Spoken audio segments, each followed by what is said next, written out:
നെല്ലിക്ക ഉണ്ടെങ്കിൽ വളരെ എളുപ്പത്തിൽ ഉണ്ടാക്കാൻ പറ്റുന്ന എന്നാൽ നല്ല ഹെൽത്തി ആയിട്ടുള്ള ഒരു അടിപൊളി ഡ്രിങ്കിൻ്റെ റെസിപ്പി നമുക്ക് നോക്കിയാലോ. Welcome back dears. നമുക്ക് ആദ്യം ഒരു ടീസ്പൂൺ ചിയ സീഡ്സ് ഒരു ബൗളിലേക്ക് ചേർത്ത് കൊടുക്കാം. അതിലേക്ക് നമുക്ക് ഒരു 1/4 കപ്പ് വെള്ളം ചേർത്ത് കൊടുക്കാം. എന്നിട്ടൊന്ന് മിക്സ് ചെയ്തതിന് ശേഷം ഒരു സൈഡിലേക്ക് ഒന്ന് മാറ്റി വെക്കാം. ഇതൊന്ന് സോക്കായിട്ട് കിട്ടാനാണ് നമ്മളിതുപോലെ ചെയ്യുന്നത്. ഞാനിവിടെ 2 നെല്ലിക്ക എടുത്തിട്ടുണ്ട്. നമുക്ക് നന്നായിട്ട് കഴുകി വൃത്തിയാക്കി എടുത്ത് കൊണ്ടുവരാം.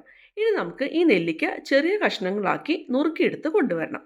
ഇനി ഒരു മിക്സി ജാറിലേക്ക് നമ്മൾ അരിഞ്ഞു വെച്ചിട്ടുള്ള നെല്ലിക്ക ചേർത്ത് കൊടുക്കാം. അതിലേക്ക് ഒരു ചെറിയ കഷ്ണം ഇഞ്ചി, അതുപോലെ തന്നെ എരിവിന് വേണ്ടി ഞാനിവിടെ 2 കാന്താരി മുളകാണ് ചേർക്കുന്നത്.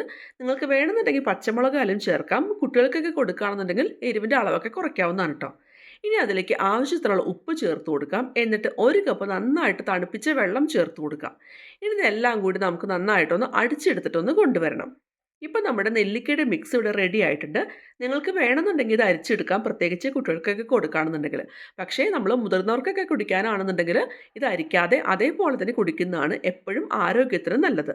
ഇനി നമുക്കിതൊരു ബൗളിലേക്ക് ഒന്ന് മാറ്റി കൊടുക്കാം. ഈ സമയം കൊണ്ട് നമ്മുടെ ചിയാ സീഡ്സ് ഒക്കെ നന്നായിട്ട് കുതിർന്നൊക്കെ വന്നിട്ടുണ്ട്. അത് നമുക്ക് ഈ ഒരു മിക്സിലേക്ക് ചേർത്ത് കൊടുക്കാം. ഇനി നമ്മൾ ഇതിലേക്ക് എക്സ്ട്രാ വെള്ളം ആവശ്യമുള്ളത് അനുസരിച്ച് നമുക്ക് ചേർത്ത് കൊടുക്കാം. ഞാനിപ്പോൾ 1/2 കപ്പ് നന്നായിട്ട് തണുപ്പിച്ച് വെള്ളം ചേർത്ത് കൊടുക്കുന്നുണ്ട്. അതിൻ്റെ കൂടെ തന്നെ ഒരു 1/2 ടീസ്പൂൺ തേൻ ചേർത്ത് കൊടുക്കുന്നുണ്ട്. ടേസ്റ്റൊക്കെ ഒന്ന് ബാലൻസ് ആയിട്ട് കിട്ടാനാണ്. നമ്മളിതിലേക്ക് പഞ്ചസാര ഒന്നും ചേർക്കുന്നില്ല കേട്ടോ. നല്ല ഹെൽത്തി ആയിട്ടുള്ള ഡ്രിങ്കാണ് നമ്മളിപ്പോൾ ഉണ്ടാക്കുന്നത്. ഇനി നമുക്ക് നന്നായിട്ടൊന്ന് മിക്സ് ചെയ്തെടുക്കാം. ഇപ്പം നമ്മുടെ ടേസ്റ്റി ആയിട്ടുള്ള അതുപോലെ ഹെൽത്തി ആയിട്ടുള്ള ആംല ജ്യൂസ് ഇവിടെ റെഡി ആയിട്ടുണ്ട്. ഒരുപാട് ഔഷധ ഗുണങ്ങളടങ്ങിയ നെല്ലിക്ക കൊണ്ട് ഉണ്ടാക്കുന്ന വളരെ എളുപ്പത്തിൽ ഉണ്ടാക്കിയെടുക്കാൻ പറ്റുന്ന എന്നാൽ വളരെ കുറച്ച് ചേരുവകൾ മാത്രം ചേർത്തിട്ട് പഞ്ചസാരയോ അല്ലെങ്കിൽ പ്രിസർവേറ്റീവ്സ് ഒന്നും ചേർക്കാത്ത ഒരു അടിപൊളി ഡ്രിങ്കാണ്. വീട്ടിൽ ഗസ്റ്റൊക്കെ വരുമ്പോൾ പ്രത്യേകിച്ച് ഈ ഒരു ചൂടുകാലത്തൊക്കെ കൊടുക്കാൻ പറ്റുന്ന ഒരു അടിപൊളി ഡ്രിങ്കാണ്. അപ്പോൾ എല്ലാവരും ട്രൈ ചെയ്ത് നോക്കണം. എന്നിട്ട് നിങ്ങളുടെ ഫീഡ്ബാക്ക് എന്നെ അറിയിക്കാൻ മറക്കരുത് കേട്ടോ.